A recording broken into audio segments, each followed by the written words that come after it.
Kristen Denny-Chambers, clarinetist, composer, and founder of Clarinet Playground. This is video number 11 out of 40, going through all of the etudes in Finger Fitness Études Book 2. This is The Mountain King. The Mountain King is dedicated to Brian Corbin. When I realized that this etude was going to sound a lot like In the Hall of the Mountain King by Grieg, I knew it was going to be a perfect fit for Brian. It was a no-brainer. He lives in Hawaii, he runs a clarinet business, and he's basically the king of that mountain. Brian Corbin is a clarinetist, educator, and craftsman located in Honolulu. As the founder and owner of B. Corbin Clarinet Products, Brian manufactures and distributes some of the finest handcrafted clarinet products in the world, many of which are his original designs. Brian has worked as an advisor and USA distributor for Royal Global Clarinets and Accessories since 2019, striving to make high-quality student and artist-level instruments more accessible. In addition to the clarinet business, he is also an avid wood turner and avid coffee roaster. Brian holds a Bachelor of Music Education from Indiana University and a Master of Music in Clarinet Performance from Florida State University. His primary teachers include Howard Klug, Deborah Bish, and Jonathan Holden. Brian has performed with the Hawaii Symphony Orchestra, Tallahassee Symphony Orchestra, Ocala Symphony Orchestra, Valdosta Symphony Orchestra, Villages Philharmonic Orchestra, and the Albany Symphony Orchestra in Georgia. Let's take a look at the music. At the bottom of each page in this book, you will find one or two practice tips to help you as you get going. For this one, we have used marked tempi as a guide for the overall accelerando. These can be altered to suit your taste or your playing level. And this etude provides the opportunity to explore a variety of approaches to executing staccato in multiple tempi, and we'll get into that a little bit later. At the top of the page, you'll find two finger drills. These are really important, so make sure you spend some time working on these individually because these are the intervals that are folded directly into the etude. The first one is rather simple, and you're just playing from D to G. So it's a very simple lift, but we do want to pay attention to what the thumb is doing. Sometimes it can be a little problematic, so watch out for that. And then the second one, D to G sharp, that's a little trickier because now we're leaning in to that side key, G sharp. We want to lean in with the knuckle. We want to make sure we avoid having like a lift and then move kind of thing going on, right? So just lean right into it and come right back. Now when we're in context in the etude, this is a little bit trickier because you're going to see that D to G sharp going from D, G sharp, A, back to D. So those four notes in their own little drill, that could be a challenge. So you could focus on just that a little bit, and you see that in measure one. We'll look at that here in a minute too. The style and character of this piece is really meant to feel and sound exactly like In the Hall of the Mountain King by Grieg. So if you've never heard that, stop this video right now and go listen to that, and you'll have a much better idea of what I was aiming for with this piece. But basically it starts out, it's slow and creepy, and we're going to keep that slow and creepy feel for a good chunk of the beginning of the etude and wait until you see that first accelerando before you start to speed up. So that's why there's that note, prepare for speed. This starts very slowly and then it pushes and pushes till you get to as fast as you can play at the end with a really clean staccato. So you're going to want to aim for very clean and clear staccato no matter which tempo you're playing in, and play full value notes on anything marked with the tenutos. And when it's slurred, play as connected as possible, and that way you can provide that contrast.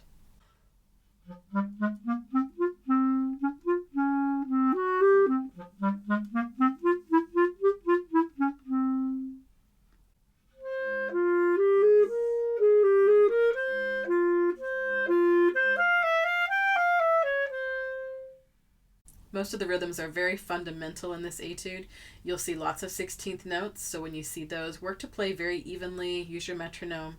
And then you'll see 2 16ths and then an 8th appear frequently. So that's a little bit opposite of what we might normally see, where we see like an 8th note and then 2 16th notes. So watch for that and count that carefully. Otherwise, pretty fundamental rhythms, including 8th notes and quarter notes like you see in measure 5 and 6. Now we'll go over some areas for focus. Really, we want to focus on the staccato and the tempo shifts the most, but first you need to play the whole etude steadily and learn it really well before working on those tempo shifts. Start at the end when you're ready to really work on the speed. That way you can backtrack, because we want to find out how fast can I really play that last measure, and that will be how you can gauge your overall accelerando to the end. And remember, these tempo marks are just suggestions. It's just like an overall pacing suggestion. So let's say the last measure, you're able to get that up to 120. So all previous tempo markings would need to be decreased. That way you have this overall feeling of the accelerando. So just choose what works best for you. So I will do my best to do the last measure, and then the last 2 measures, and then the last 3 measures, building to the end.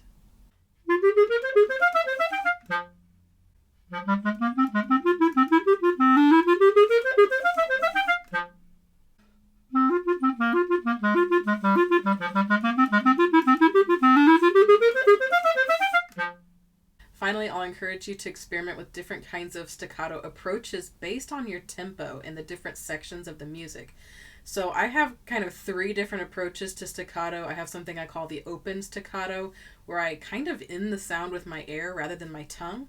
And then I also use a stop staccato, where I end the sound with my tongue to the reed and using constant air.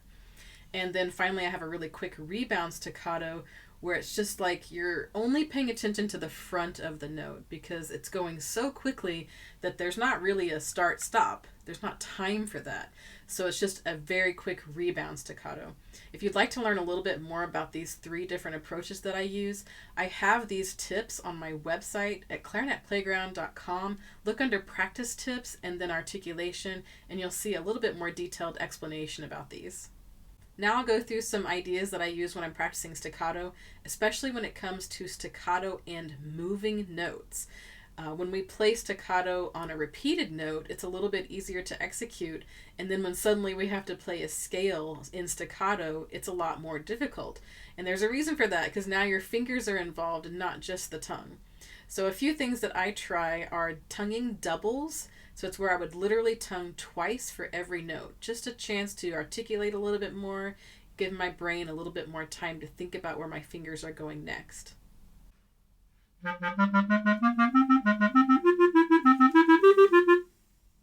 Another thing I like to do is practice playing the same note for the entire beat.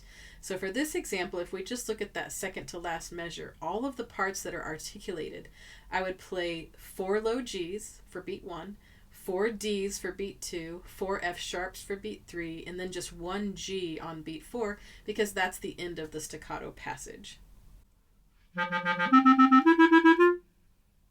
When we start to add the fingers to the mix, sometimes our fingers and tongue may get uncoordinated with each other, and we get these little blippy sounds in between the articulated notes.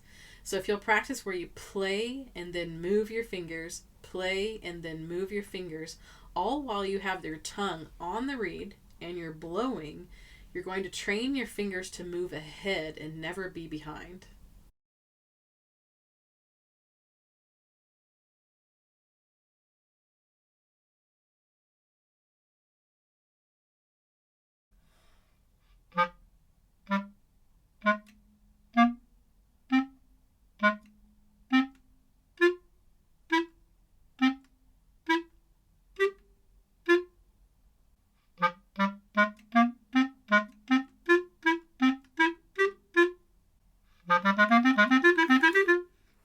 One more idea is sometimes I will practice things in smaller bursts, because sometimes there are too many staccato notes and too many fingers moving all at once. And so if I can section it off into a few different groups, it makes it a little bit easier to manage. So for this one, I would play the low G up to the D, the first note of beat 2, and then take a little break. And then I would play from the B flat over to the F sharp and stop, and then play the D right after the F sharp over to the G. So now this long strand of 16th notes is broken into 3 groups, and that helps me manage it a little bit easier.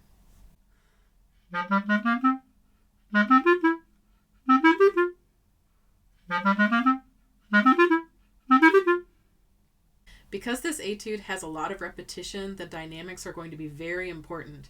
So pay very close attention to them, be thoughtful about how you're using the dynamics, especially anything marked subito piano. Make sure you really observe that. Finally, we'll look at beat 4 of measure 1 and measure 11 and take a look at how that second finger drill is incorporated into this. Really, the main drill is in measure 1. So we have D, G sharp as the drill, but in context, we're going D, G sharp, A, back down to D. So that could be its own finger drill. Spend some time there. Plus, you also have this really cool shape that needs to go with that. And then the same thing in measure 11. Although we are an octave higher, it can still be a little awkward. So give yourself some time to work on that. D, G sharp, A, D, along with the shape that's included there.